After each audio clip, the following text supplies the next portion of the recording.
Have I really just discovered a better way to pack your backpacking bag? It's starting to feel that way. I'm actually amazed. I was a huge skeptic with this one. And I can't believe I have been blindly following this one rule for 2 decades. In today's episode, we're going to dissect one of the most widely accepted backpacking rules out there. And that's how to pack your bag. I'm Meg Atteberry, an ex-professional outdoor writer, and I'm on a mission to dismantle the hiking and backpacking rules we all blindly follow and ask, is it a myth, a mantra, or something in between?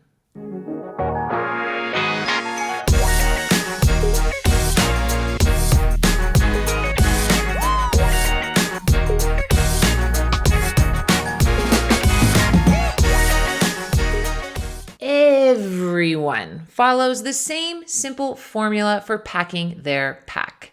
Simplistically, your pack is divided into thirds, with the lower third containing your light items that you don't need until camp, such as your sleeping pad, sleeping bag, maybe a piece of your tent or two if you've got a really light tent, or a few items of clothing you don't really need, and maybe a pillow if you use one. The middle third of your pack should house the heavyweights. That's your food, your water, cook system, and something like a bear can if you are unfortunately forced to use one. The top third of your pack typically has easy to access items that you may need, but not for sure. This can be a puffy jacket, rain layer, first aid kit, what have you. We aren't going to cover your hip pockets or your side pockets, as those tend to contain items you want on the fly and really aren't relevant to our discussion and have a lot to do with personal preference. I know that I have been blindly following this rule without fail for 20 years. And yeah, it works. For me, at least. And before I get asked, I can't attribute this rule to anywhere in particular. It's just this widely accepted standard practice. Considering I learned how to backpack 20 years ago and it hasn't changed, who knows where it really came from? So why have your light, fluffy stuff at the bottom? One reason is that you don't need those things while you hike, so store them somewhere out of the way. And obviously, this makes a lot of sense. Another reason is you create a buffer at the bottom of your pack. Some say this prevents pack bounce, but I think it's very subjective. This can be really helpful for those using ultralight, frameless, or minimally framed packs, as it gives the pack some structure. Also, very solid reasoning. However, the biggest reason this rule exists is because the theory is it puts the heaviest items in your pack closest to the center of gravity of your body. Doing so makes carrying your pack extremely energy efficient.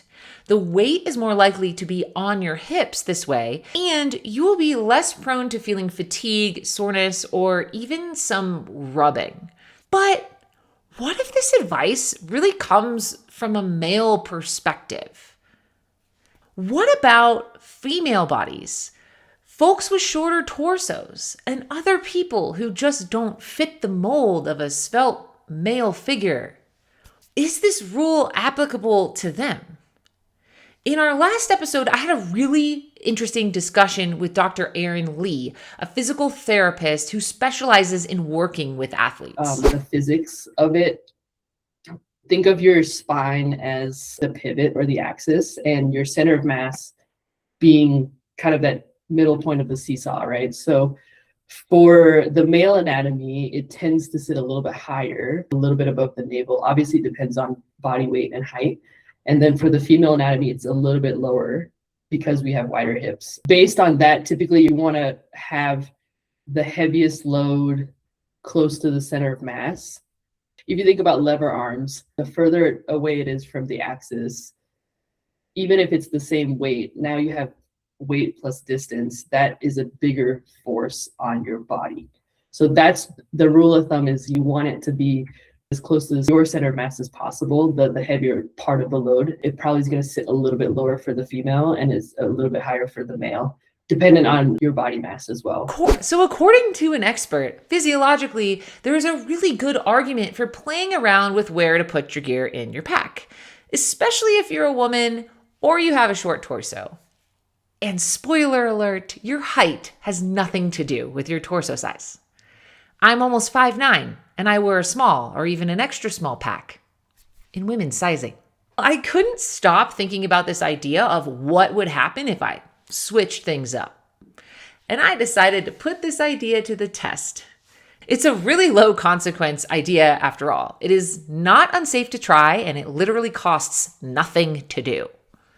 So I went out into the wilderness on a pretty steep trail and rearranged my pack 4 different times to get a feel for what exactly happens when you put your heaviest stuff at the bottom of your pack.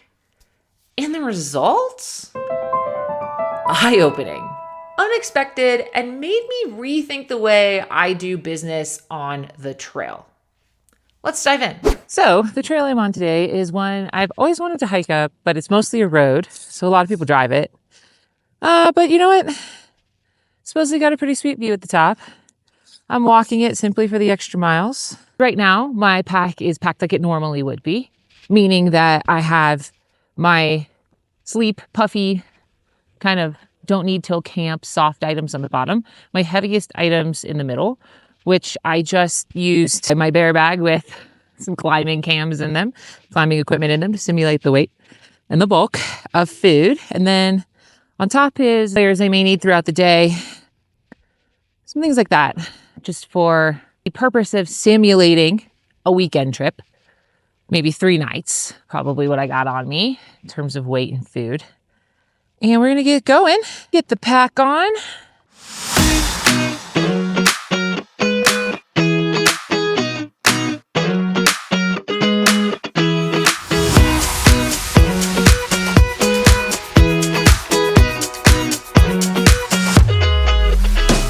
Let's hike. It's a beautiful morning. Really is. Really, really stunning. Nice alpine action. I'll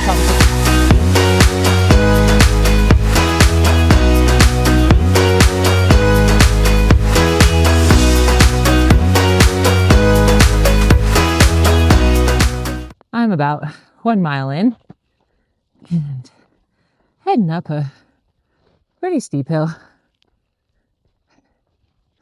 My pack feels pretty good, just normal. I have been backpacking with this setup and with this way of packing for years and years and years, so it's very familiar to me. But this is an ultralight bag, and sometimes it feels like the weight sits more on my shoulders than I'd want it to, but it's probably close to where it should be, which for me is 60% on my hips, 40% on my shoulders, because you carry weight better on your hips, especially as a female body. So I'm going to pull up right up here. I'm going to repack, and I'm going to see if it changes up this hill. So I'm going to explain what I'm doing while I do it. Basically, I am swapping the bottom third of my pack for the middle third of my pack.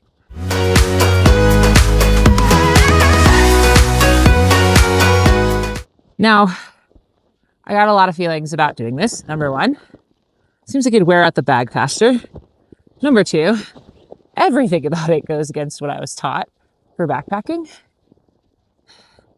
And number 3, and arguably most importantly, I need my food on the trail if I'm on the trail all day, right? So we'll see how it goes. And one thing I've learned as I've had this channel is that there's kind of 3 categories of rules. There are the rules we follow for safety, like food security and navigation and basic first aid, things like that, trip planning. And then there are the rules we follow because we've been told them. And these rules tend to be really hit or miss. And then there are the rules we follow because of what companies want us to buy.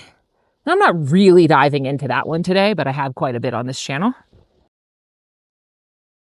But these rules we follow because we're told to often come from a particular body type, a particular sex, often fit white men. And they really seem to be made to be broken. So I'm very curious to see how this carries and feels. All right, let's keep hiking. Wow. So I'm pretty surprised. I'm not going to lie. I feel like a bit of a skeptic with this myth simply because I have been told to backpack this way ever since I learned how to backpack. And the logic makes a ton of sense. But I can already tell just by my first 15 steps that the weight is much more on my hips than normal. Whether or not I'm going to like that has yet to be determined. But very oddly, the bag feels much lighter. I'm so surprised that it already seems to feel just a lot better. I wasn't expecting that, honestly. I was expecting my tailbone to feel pretty dragged down and for maybe my hips to want to be protruding out instead of tucked under and my core to collapse a little. All right, I'm gonna put some miles in, continue listening to this ebook that I'm almost done with, and enjoy the show.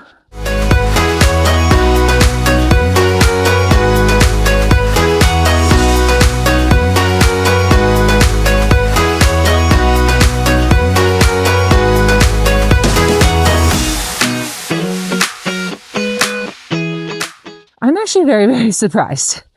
I'm not going to lie. I did not think this would work. I thought there would be either no difference or it would feel like a lot worse. And it actually feels slightly better if I'm just looking at it from a carrying standpoint. But if I look at this pack and how I normally feel wearing it, especially when it's almost to max capacity in terms of its weight load, which it's close. I put it close just so I could be a little challenged here. It's usually like an 8.5 out of 10, which for an ultralight pack is really pretty good. You know, I've taken this thing on some very gnarly, very serious adventures and been fine with having my sleep stuff at the bottom. But having my food and the heavier stuff at the bottom of my bag actually bumps that up to about a 9. Really, really surprising. And I swapped over when I was already kind of warmed up and a little bit tired. I think it's got some merit and some value for female bodies to trade this out. I wish I knew about this back when I stopped backpacking several years ago because of shoulder pain. I had really intense shoulder pain.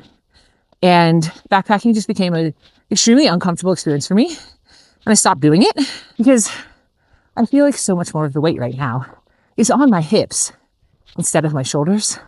And had I just tried this one little trick before I had inevitably gotten surgery and had my shoulder rebuilt, I could have backpacked a little bit longer because my upper body feels great. And on the uphill, when you're using your poles to dig in and help you out, having most of the weight on your hips feels amazing because I'm not tightening up in my neck and my traps.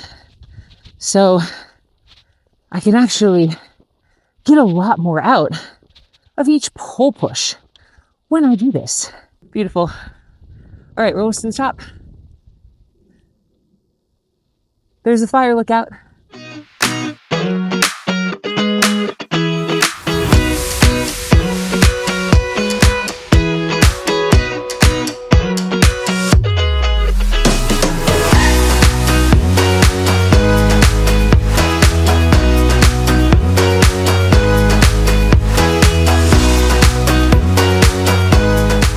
Now, Going downhill, maybe a little bit different. We're going to check that out here just a second, but I'm really excited at the results I'm seeing here. And I'm just one person with one pack and one particular way of doing things and one body type doing this. But honestly, it's worth trying. Maybe us females are packing completely wrong. All right, friends, I could literally spend all morning up here. It's so peaceful, so quiet, so beautiful. It's nice to get a good look at the high peaks. We're going to head back down. I still have the heaviest stuff in the bottom of my bag. We're going to go down and see how that feels. And midway through, I'm going to talk to you about it.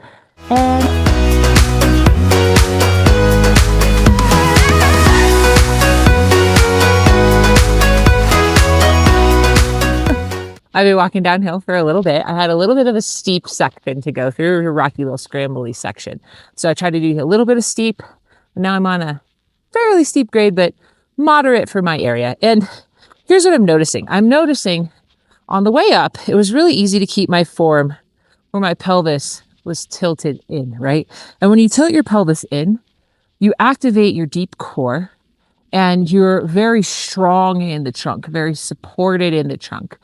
To maintain this pelvis in vibes here, you can let your core muscles do quite a bit of the work for you, and it can make hiking feel a lot easier. Now, that was a lot easier with the heaviest stuff on my back. But as I'm going downhill, I'm noticing that my body wants to come out of that position, right?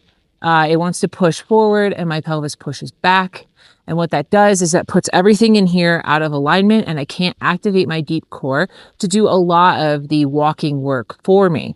And I'm also noticing I'm getting a little bit of lumbar pain, just slightly in my back as I keep going down and doing that. And that is because of, well, gravity, right? So the heaviest stuff in my bag is down here. And as I'm going downhill, what I want to do is maintain a line this way, right? Where I'm letting myself kind of fall, if you will, down the hill to use that momentum to get me down.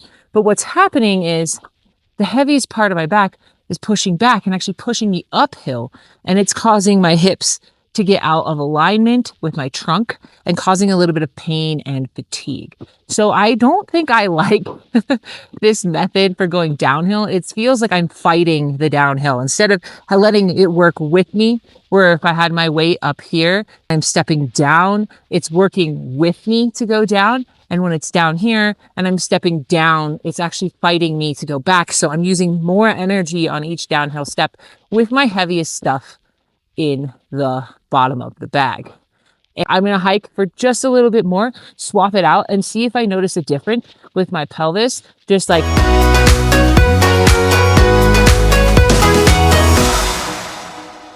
so now the food, my heavy part of my pack, is in the middle third of my bag, and instantly my form has improved. I instantly feel better, and that like little twingy pain in my back is gone. Is this how you should be packing? Should your female body have the heavy stuff in the bottom going uphill and the heavy stuff in the middle third going downhill? Now, obviously, if you are doing lots of up and down in a day, especially micro ups and downs, that seems a little silly to have to stop every 15 minutes to rearrange your pack. But if you're doing something like, say, going into the Grand Canyon, personal favorite of mine, and you have a big downhill day, and then you have a big uphill day, or couple of days, then I could see this packing for your day, right? I could definitely see myself shifting things around in my pack, especially if I have some heavy items, like a week's worth of food, I'm hauling water, which is quite common, or I have a bear can. I think those are instances where maybe you really want to reconsider how you're packing your pack and play around with it a little bit. Again, it really doesn't hurt. I mean, if it starts to bother you, go back to what works. And if it's never worked for you, what's the harm in trying? I think this rule was designed by men, which doesn't make it wrong. It just means that female bodies are different, and we don't need to follow the rules of male bodies. All right, I'm gonna keep going down, see how I feel when I get to the bottom, and check in with you later. Cheers. So is the advice to put the heaviest gear in the middle third of your pack a mantra, myth, or it depends? In my opinion, it's likely a mantra for most people. It's how I've been doing business. It works great for me, and it obviously works great for a lot of other folks as well. But would I be willing to experiment on, say, a really steep incline if I was feeling a little worn out towards the end of my day? Oh, yeah, absolutely. It's really not a huge deal to experiment with, and it doesn't cost anything. You aren't being risky, and it's very easy to change. If you start to feel like it isn't working for you, simply switch it back. If you're female, petite, have a short torso, and nothing you have tried is working, despite knowing for sure that your bag is sized and fits properly, why not try something a little unconventional to see if it works for you? That's all for today's video, everyone. If you've got a topic you want me to dissect, drop it in the comments below. Happy hiking!